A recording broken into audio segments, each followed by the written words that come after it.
Professor Bernstein, who is professor of psychology, actually he's professor in many places, in Florida, in the United States, at Southampton University in England, and is visitor here at the University Paris Descartes. He specialized in the quality of teaching at the university level, and now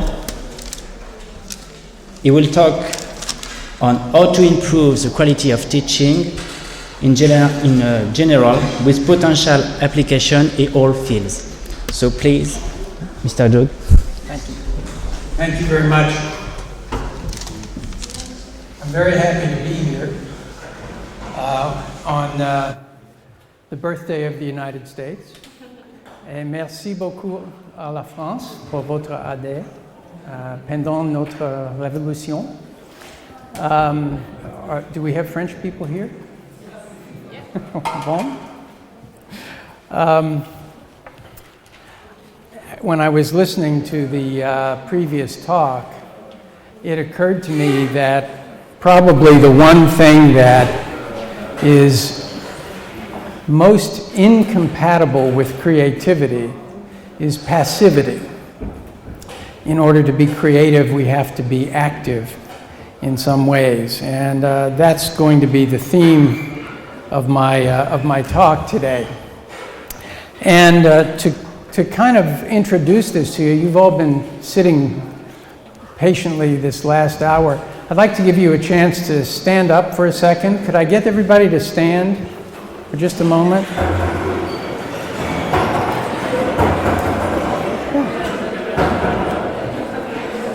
Could I get you all to stand up for just a second? And I'd like you to think about whether you are right-handed or left-handed. And I'm going to ask you to turn in a circle, 360 degrees, but I want you to turn in the direction that is opposite to your dominant hand. So go ahead, turn right if you're left-handed and left if you're right-handed. Some of you are still thinking about this. C'est bon? Okay, and then go ahead and sit back down again.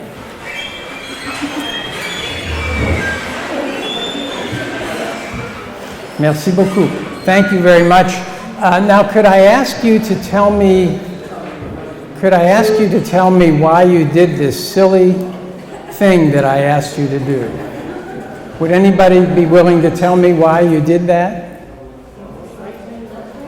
Pardon? Right brain, left brain idea? Right, perhaps you thought I was doing an experiment related to right brain and left brain? Yes, yes. It's supposed to be motivational. It may be motivational, yes.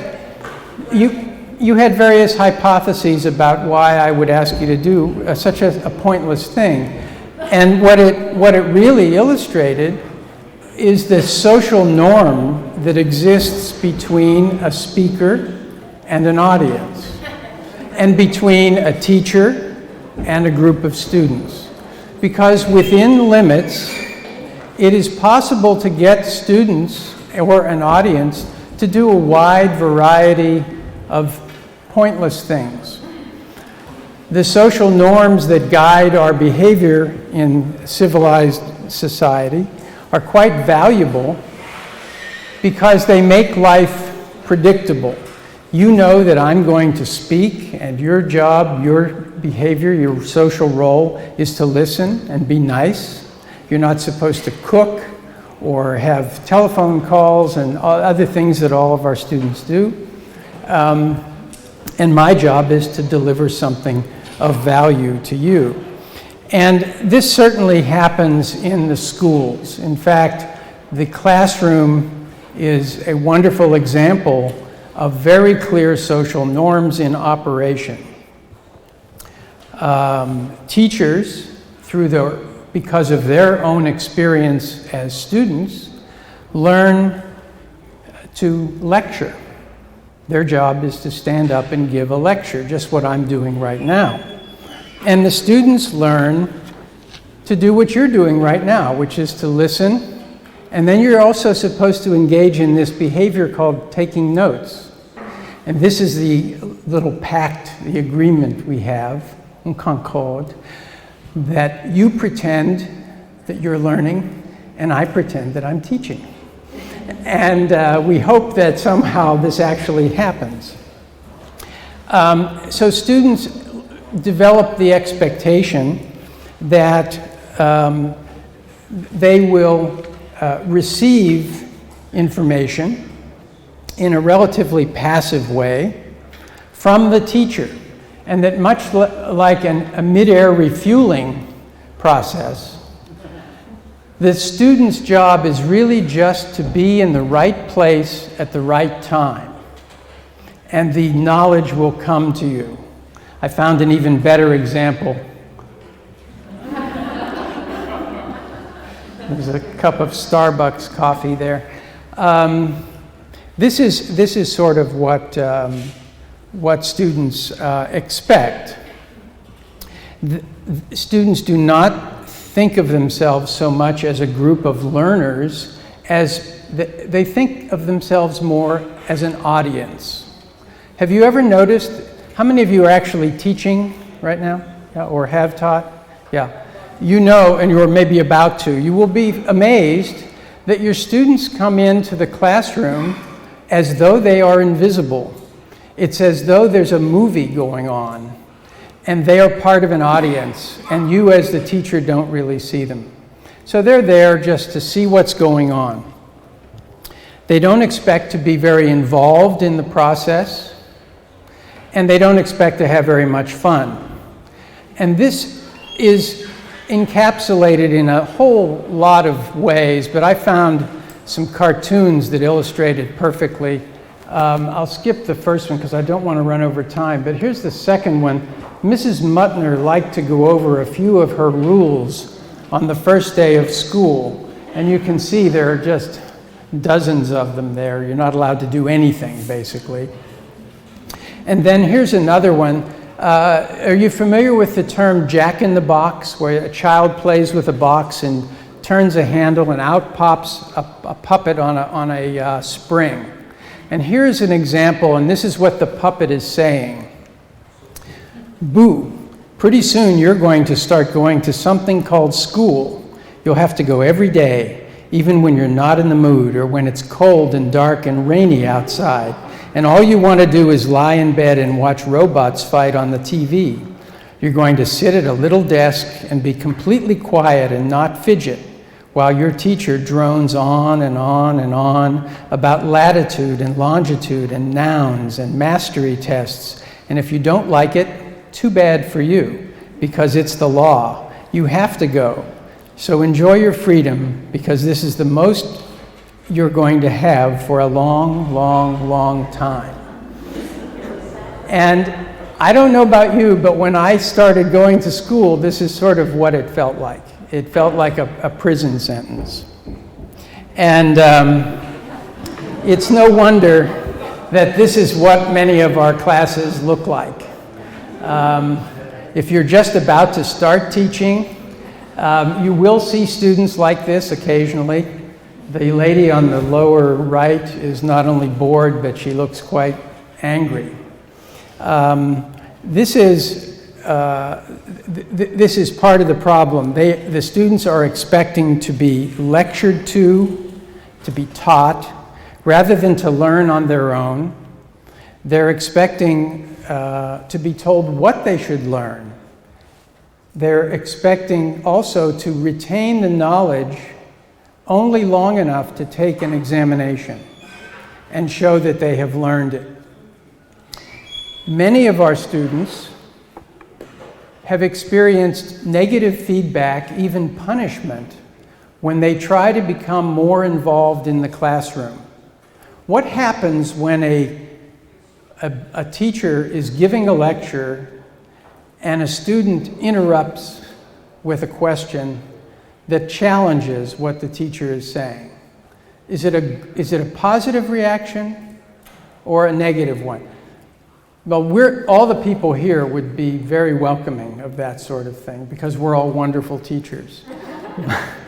But there are many, many, many teachers who punish students who interfere with the progress of the class. And so it's no wonder that many of our classrooms look like this.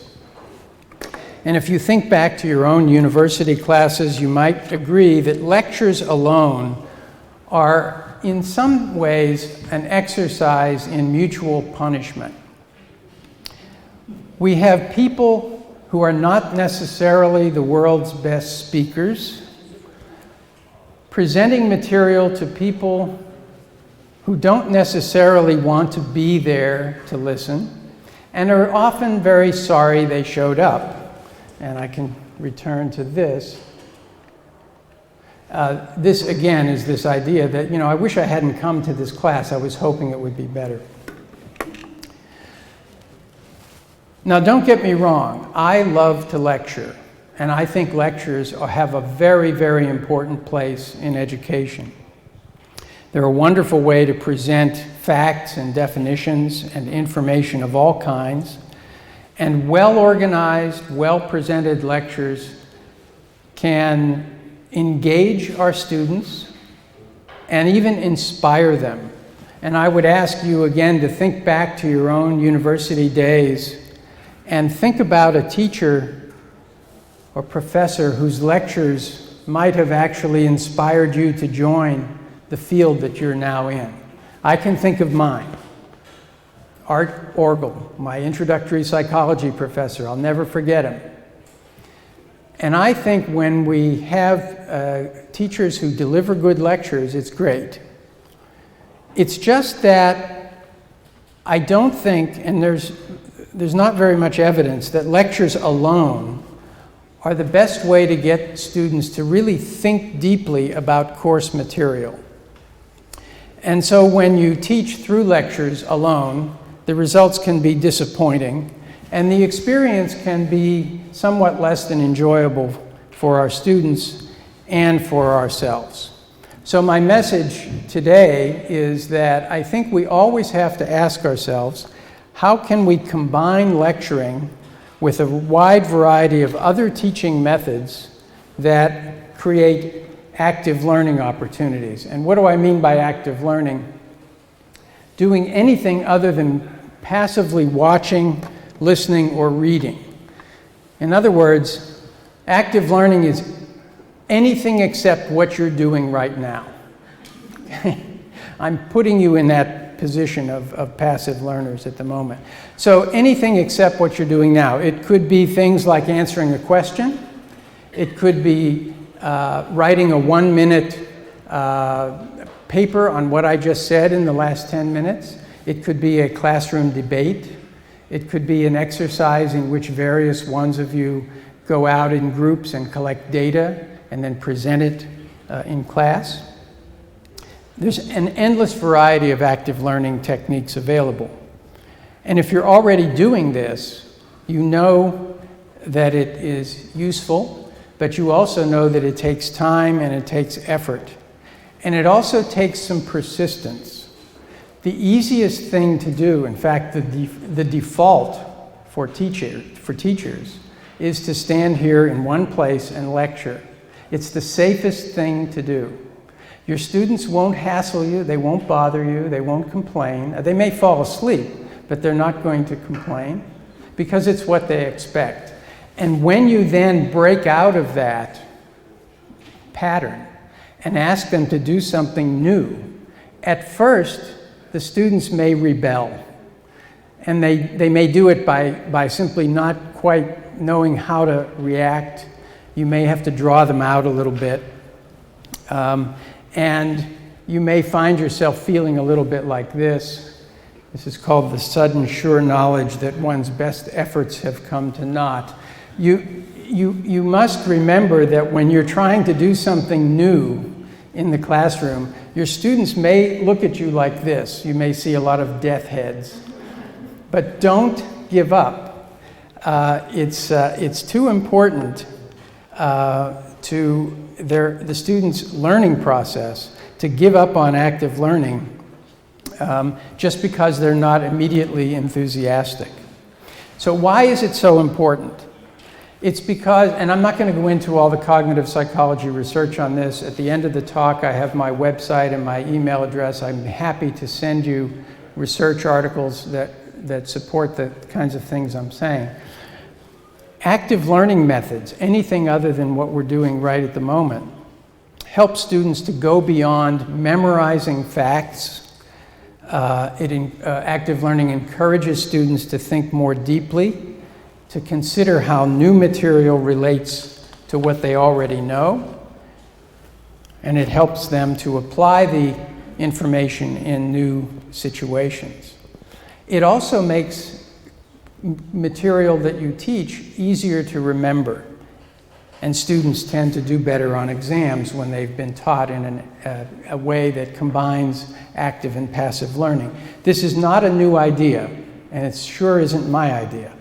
The earliest quote on this I could find was from 1869. Charles Eliot, who was then the president of Harvard University, said this: "Lectures alone are too often a useless expenditure of force.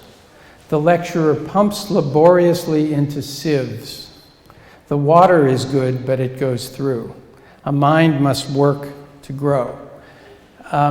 This to me captures exactly what we need to avoid.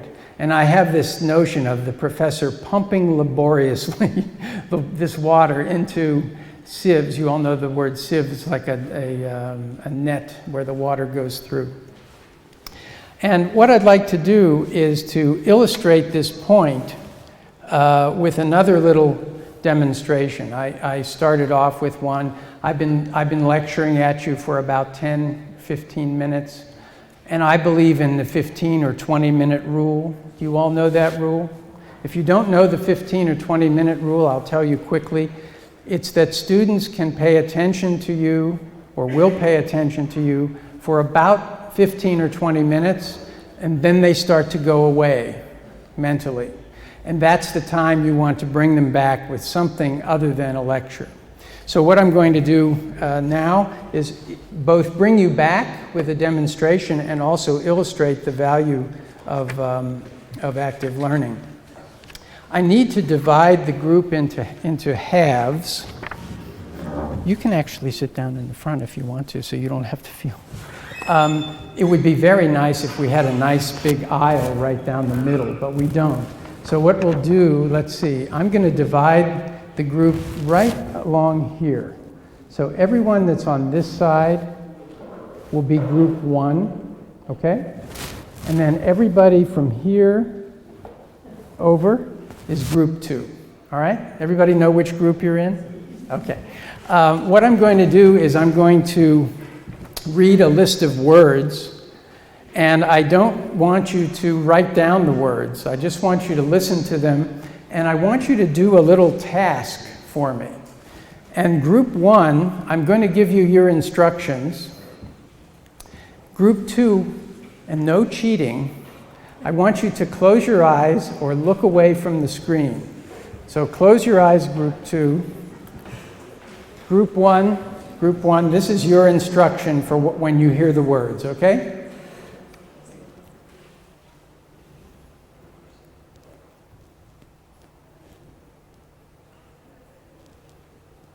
You got it? Okay. Now group 1, please close your eyes or look away. Group 2, you can now look up at the screen. Boy, you're being very good. I mean, this is serious inattention. That's excellent. This is your task when you listen to the words. Group 1, look away. Group 2, here's your task.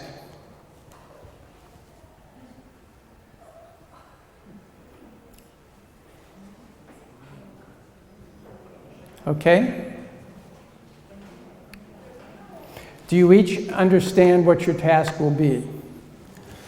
All right, now remember, don't write down the words. Just do what you're asked to do. You can use a pen or pencil to do it. And here are the words. They're in English, and even if you're not sure what they mean, you can try to do the task that I've given you. The words are umbrella, gasoline, orchestra, yacht, it's a big boat, hammer, diamond, university, macaroni, eyeglasses, garden, underwear, newspaper, alcohol, bouquet,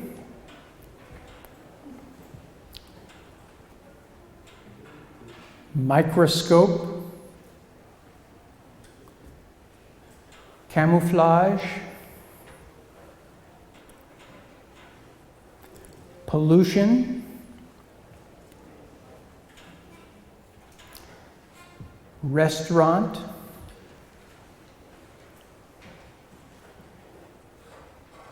insect, elephant, sulfur,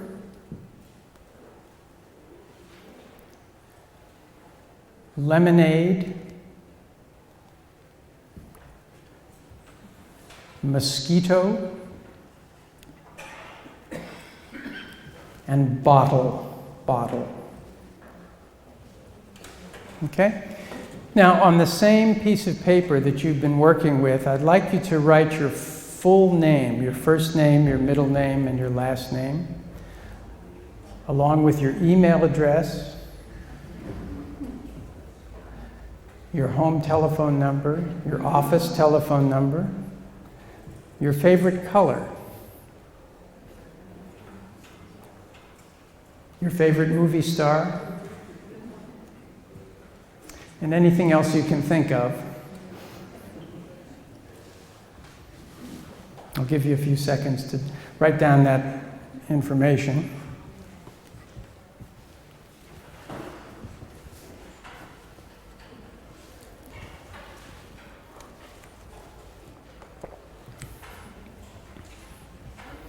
Excuse me, Yes? can you repeat the last task you asked us to do?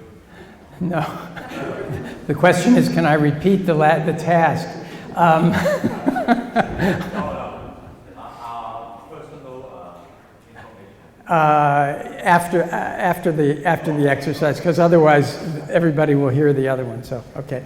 So you're all finished. You've written down all this information, and I've kept you occupied to remove this information from your short-term memory, which is all I was trying to do. So now I'm going to ask you to write down as many of the words as you can remember, in any order. Write down as many words as you can remember.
Okay, I think that's about enough time.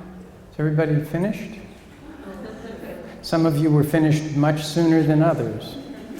I'm going to read the list again, and I want you to give yourself 1 point for each word that you got correct, okay?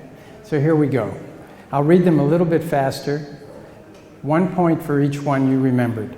Umbrella, gasoline, orchestra, yacht, hammer, diamond, university, macaroni, eyeglasses, garden, underwear, newspaper, alcohol, bouquet, microscope, camouflage, pollution, restaurant, insect, elephant, sulfur, lemonade, mosquito, and bottle. Okay? Now add up your score. Some of you will have that will be very easy.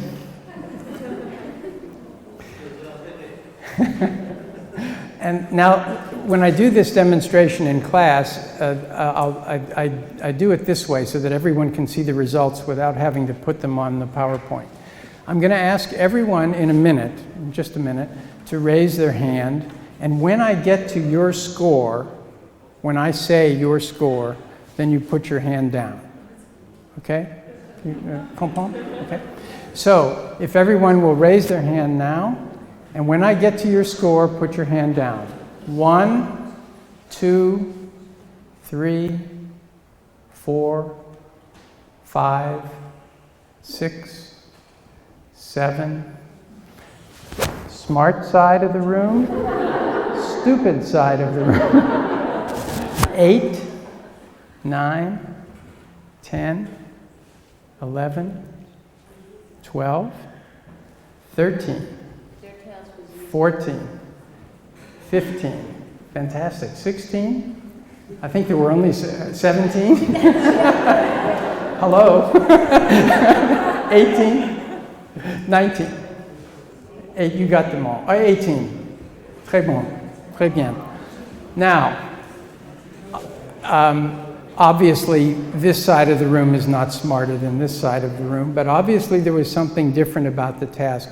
The task was not easier, it was different. And let me show you what the tasks were. Your task, you poor people on this side, had a very shallow task, a shallow mental processing task. You were simply to count or estimate the number of vowels in each word. So you don't really have to know what the word means. All you have to know is how many vowels there are. This group, I asked them to do a deeper processing task, to elaborate on the information, to take a much more active role, and they were to rate the items on their usefulness if you were stranded on a desert island. And so my guess is that many of you created mental images of how you would use the information. Maybe they made a little story about how the different parts of the list might work together. This is a very small demonstration. It's very good for teaching memory. I'm a psychology professor. I teach introductory psychology, and this is good for the memory part of the course. But it's also a nice illustration of if you can get people to engage with the material a little bit and think about it a little more deeply, they're going to remember it longer. And this is just an illustration of the point that I'm trying to make about the importance of incorporating active learning into your classes at whatever level you teach. So how do we do it? How do we get more active learning into our classes? And if we teach teachers, how can we tell them how to do this? The first thing we have to do is violate social norms in the classroom, just as I did at the beginning. You have to be willing to make some take a little bit of risk. Break out of the norm. And I guarantee you, your students will like you in the end. They'll be a little shocked at the beginning, but they will like you. I've been teaching for just over 40 years, and I know that my students still like me, even though I teach very differently now than I used to. I used to just lecture. Now I do very little lecturing. So don't be afraid to take the risk. Second, make some small changes in how you teach. Think about each class not so much as an opportunity for lecturing only, but as an opportunity for interacting with the students in a way that involves everybody. Demonstrations in a classroom where you just bring one student up and do a demonstration with them is not active learning, except for the student that you bring to the front. The one I just did and the one at the beginning on compliance are active. They involve everybody in the classroom. So you have to be willing to make some small changes in how you teach. Realize that the students will be taken aback, and don't give up on that. And when I say you need to make changes, I'm not arguing, and I wouldn't ask you to change completely the way you teach. If you like to lecture, and you can tell that I love to lecture. Pardon? Oh, the previous one? I'm sorry. Sure. I've never had anyone take pictures of my PowerPoints before. It makes me feel very good. I should tell you, by the way, that I would be happy to send any of you my PowerPoint slides. If you just come to my send me an email. I'll give you the address at the end. I'll send you all the slides. And on my website, there are some downloads available as well. So I love helping teachers teach. So just contact me. I'll give you everything I've got. As I said, I'm not asking you to give up your lecturing. I think lecturing is a great way to run a course. It's just that what I would like to suggest is that if you want to get your students more active and more engaged with the material, you build into every class lots and lots and lots of active learning experiences. And some of you might be thinking, well, if I do that, when will I have time to lecture? When will I have time to cover the material I'm supposed to cover? Now, if you're teaching in the grade school and elementary school, this might be a bigger problem, but I believe that at the university level, students have reached a point where they have to do a lot of learning on their own. And my job, as far as I'm concerned, is to inspire them, to motivate them, to get them interested in the material so that they can read about it, learn more, ask me questions. It's not to dictate the book and the other readings to my students. Not at the university level, I don't think. So if you're going to do this, choose things that are fun for you. Choose things that you think will be interesting for your students, and choose things that have a level of risk that you're willing to tolerate. Let me give you a couple of additional examples. How many of you are involved in trying to communicate to students the importance of thinking critically and thinking scientifically? Are you anybody trying to reach those goals? Me too. And I used to lecture about scientific method, and I would give case studies of creative science at work. And remember that slide with the sleeping students? That's what my classes looked like. So then what I did was I changed my strategy. On the first day of class, when I normally talk about research methods in science, I told my students that I'm very interested in ESP and psychic phenomena because I had been in an automobile accident and was unconscious for a month. And when I woke up, I started having strange experiences where I could see into the future.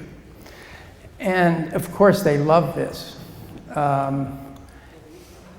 And I said, you know, we don't have time to talk about psychic phenomena in my introductory psychology class, but let me show you the kind of thing that's been happening in my life.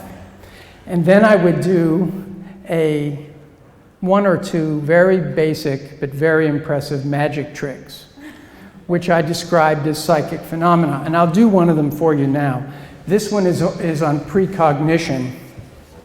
I have a newspaper article that I cut out of the paper in London a couple of days ago. You can't read the headline, but it says, "Wife's Agony as Ministers Vote on Hostage Deal." And I've cut this out of the paper. And what I did was I tried to imagine that I was with you today. And I'm going to cut this newspaper article with a pair of scissors. And what I tried to do was imagine where one of you would tell me to cut it. Now, you already know this is a magic trick, but I guarantee you some of you are going to think I'm psychic in about 5 seconds. So what I need is someone to tell me where to cut the newspaper. I'm going to put the microphone down. Could I have a volunteer, just anybody, that would just tell me where to cut the article? Okay, I'm going to move the scissors up and down, and you just tell me where. For the title. Right here? Can you do it vertically? No, vertically, no. I tried to. I could. Did you see this trick somewhere? We're not related, are we? Now, the way you handle that, by the way, is to say, well, what I predicted was the place you would have me cut it this way. I didn't predict that anybody would ask it vertically, because that would cut the text in half. So if I could, maybe somebody else would like to tell me. Underneath the headline there. Right here? Higher. Higher? Higher. Here? Higher. Yeah, Higher. Watch your finger. Right where your finger is high. Right under the headline. right there. Up. Right. Up. Here? Plus haut. On va essayer en français. Voilà. Okay. That was a no-brainer. Difficult. Now, would somebody else pick up, not you and not you, would somebody else pick up the article, pick up the piece of paper? Anybody who can get to it. Students, by the way, also are afraid of the article because they think it has some psychic... Would you now just read for me the words at the top? Poised to approve a controversial. Poised to approve a controversial. That was the line. There's an envelope right there on the desk, and I put in there a piece of paper, and on there I wrote the words I thought might...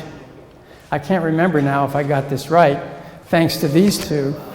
No, I don't want you to read it, because you already read the... let somebody else read it. It's like the plague.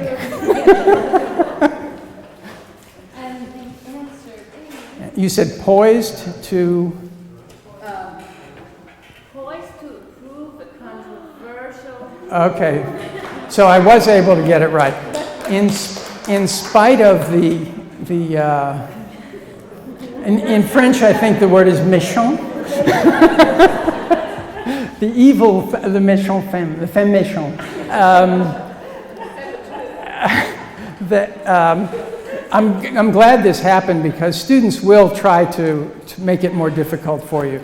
But this is just a magic trick, and when you have done it, the students are amazed. And then what you do is say, well, before you leave, I need to explain one thing, and that is that I don't have any psychic power, and I wasn't in a car accident. And your assignment for next class is to read the research methods chapter of the book, and we're going to have a session on how I did that trick. And you need to design research to figure out how it was done. Now they want to read about research methods, and I give them a framework, a 5-step framework on critical thinking. I ask them to consider, what am I being asked to believe or accept? In this case, it's that I have psychic power. What evidence is available to support the assertion?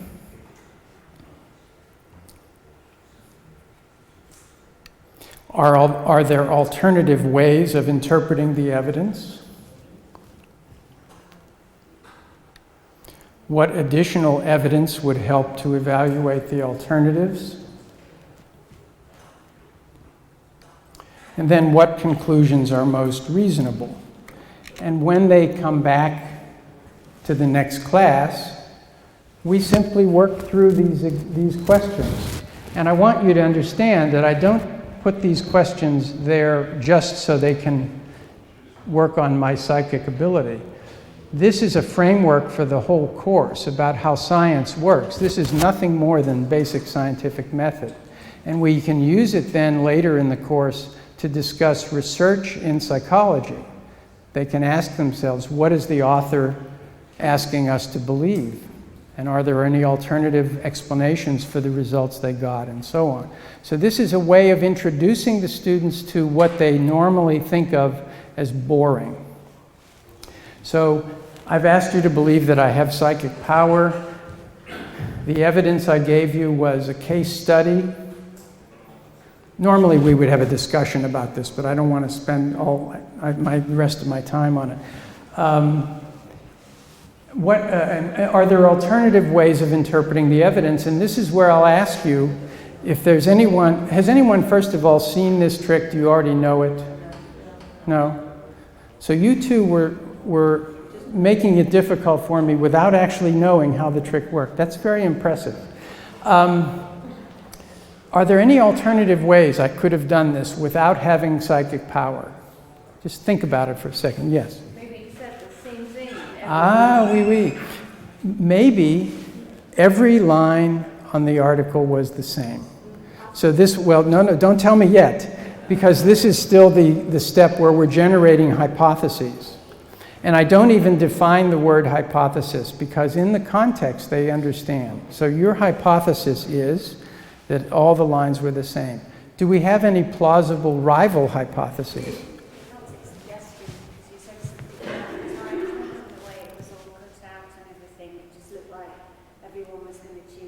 Yes, maybe by the way I folded the article, I was kind of giving you a clue about where I wanted you to cut.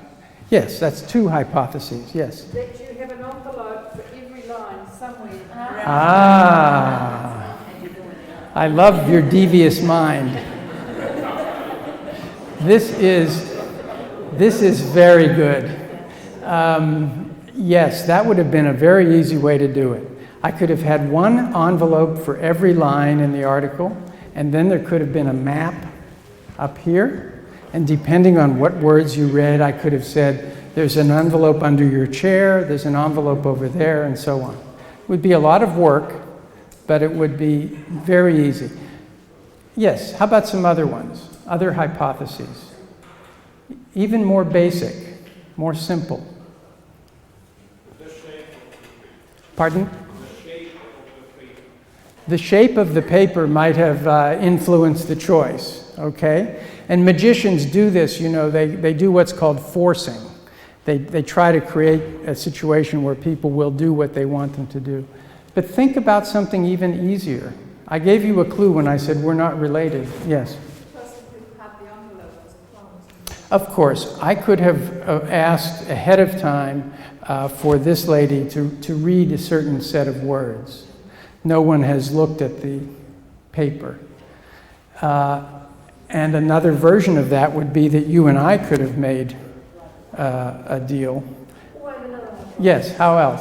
That you actually had two slips of Are you a magician by any chance? She says another way to do it would be to have 2 slips of paper, one behind the other, and when I make my cut, I hold on to one and let the other one fall. That's very good. I'm very old, and I don't have that manual skill anymore, but that would be a very good way to do it. So now we have 5 or 6 or 7 alternative hypotheses that you can put on we used to say on the blackboard, now on the PowerPoint. And then you start talking about what additional evidence would help us to choose among the alternatives. And this is where we would now start conducting research. We would look at the piece of paper that was cut off. We would look at what was in the envelope. Maybe we would do some background research to find out if I'm related to anybody in the room or that I had talked to anyone. And then we would reach a conclusion. And you try to point out to the students that sometimes the conclusion is not certain. You have a probabilistic conclusion. You think maybe it was this, but we're not sure, we need to do more research. By the way, what's the first thing students will ask you to do when it comes time to designing an experiment? What's the first thing they want? A model. I'm sorry? An idea, a model. I'm sorry? The first thing in my experience, the first thing they want is they want you to do it again. They want you to do it again because they think maybe their hypothesis was that it was just lucky, that you just happened to get it right. And I love it when they ask that because that's what we call replication in science and how important replication is. So you're probably wondering, how did I do it? It was none of the ways you thought of, although all of them are good and all of them are possible. The way it's actually done is quite subtle, and you almost ruined it for me. But you would have moved your finger up high enough. And not really, it didn't. What I did was, when you looked, most of you can't see it anyway. The headline is right side up and you can read it. But what I did before I came here was I turned the article upside down. So the words, it's hard to do this with one hand. I'm pointing my finger to the words that were in the envelope. They're at this end of the column, and I turned it upside down. So now, see, that's what you're looking at. So it doesn't matter where I cut it. Those words are always going to be on the bottom. And so you pick it up and then so so that's the way you do that. And I told you I'm old. I can't get back up there without walking around. If you want some assistance doing this with your own classes, contact me. I learned this trick from the amazing Randy, who's a famous American magician and skeptic. And I promised never to reveal the secret in writing. So you'll need to contact me by email, and I'm hoping email will not count as writing, and you'll have to keep it to yourself. But it's a very dramatic trick. If you don't like to be a psychic, if you don't want to try to do that, if it's not part of your personality, you can do the very same thing by giving your students some websites on the internet to look at. Here's one that promises a cancer cure. Here's one from the United States for eharmony.com, which virtually guarantees you'll find the love of your life. And they claim to have more marriages than any other matching service. You can use things like this and have your students use the 5-step critical thinking system in relation to this, because they can actually go onto the website and try to collect evidence that would support the assertions of the eHarmony people. Again, I'm going to give you all these PowerPoints.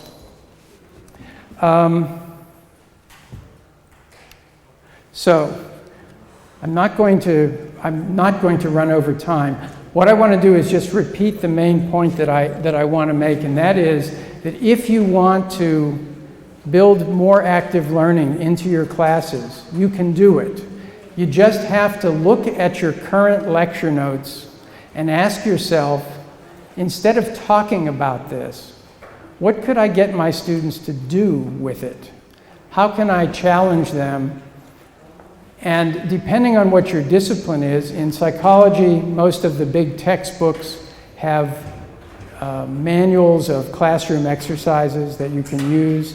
I hope that in your disciplines, the same thing exists. It's always possible to bring the students into the classroom in an active way. You're the one that has to decide to do it. And I think that not only will your students benefit, but you're going to enjoy teaching more. I've had a wonderful time in this last hour just because I had a chance to interact with you. If I had been lecturing at you for this hour, I would just now be tired. So thank you very much for your attention. I appreciate it.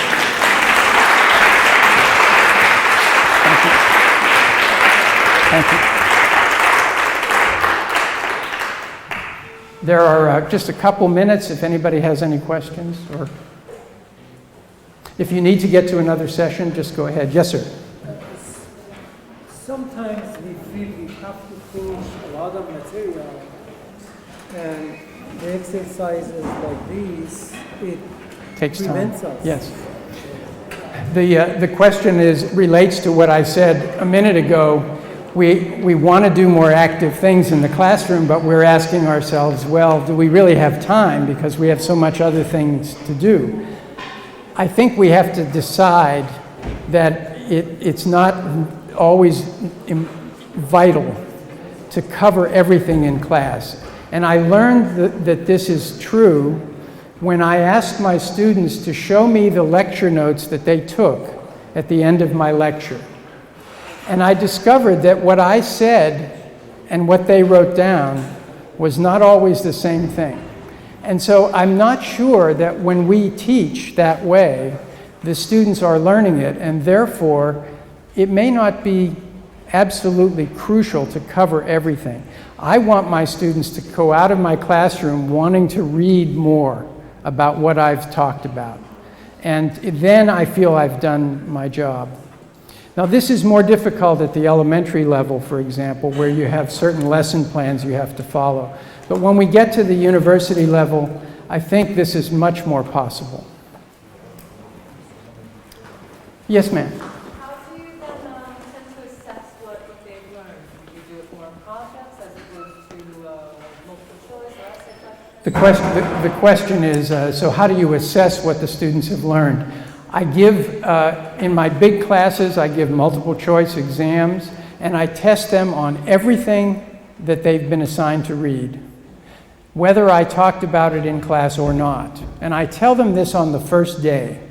And in the United States, as some of you know, the students can drop your course and go take somebody else's course. And if they want to do that, I'm very happy.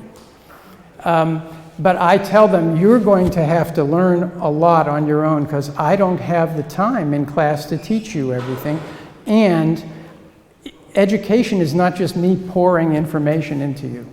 So now I don't test at a very, very detailed level. So if I have never mentioned something in class, if I've never mentioned, say, serotonin or the hippocampus, I'm not going to put 10 questions on serotonin on the exam. So I try to make the exam reflect the most important things in the course. Yes? Do you apply what you teach at school to your students at home? When for example, the parents trying to engage a child, and there's always that resistance. Yes, the question is, can you use the same kind of approach at home with children? I think it's the best way to do it because You know, I don't know about you. Do you remember how awful it was when your parents lectured you? It was the worst experience in my own childhood. I'm sure my parents were telling me very important things about responsibility, but it was just words flowing over me. So I think as a parent, you know, you have this opportunity to give your children a sense of engagement. I don't have children, so I can't give you examples of how you might do it, but certainly something other than just talking at them would be very important, I think. And it also would prepare your children to go into an educational setting with an idea that maybe they're going to be a little bit more active. And I'm hoping that we'll find more active education processes so that we don't have teachers like I had in grade school and high school and university. I think my time's up. Thanks again, folks. I appreciate it. Before we leave the room, I want to Mr. Bernstein with a thanks gift from the ICIE. Oh, thank you very much. Thank you. Thank you. Thank you.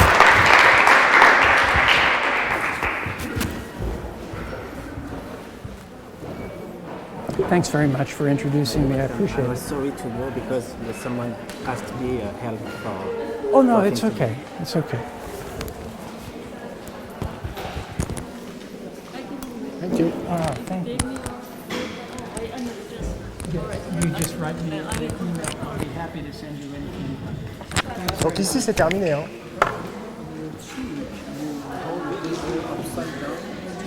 No. You see what you do before you do the trick.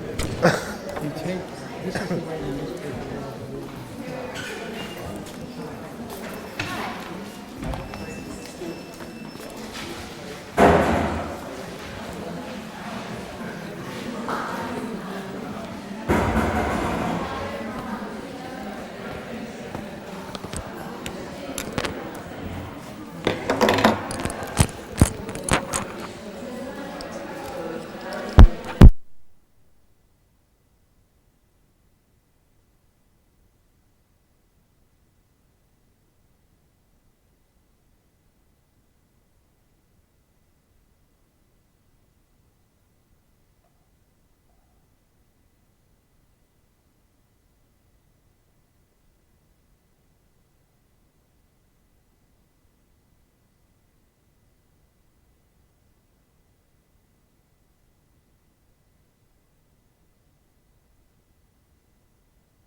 it.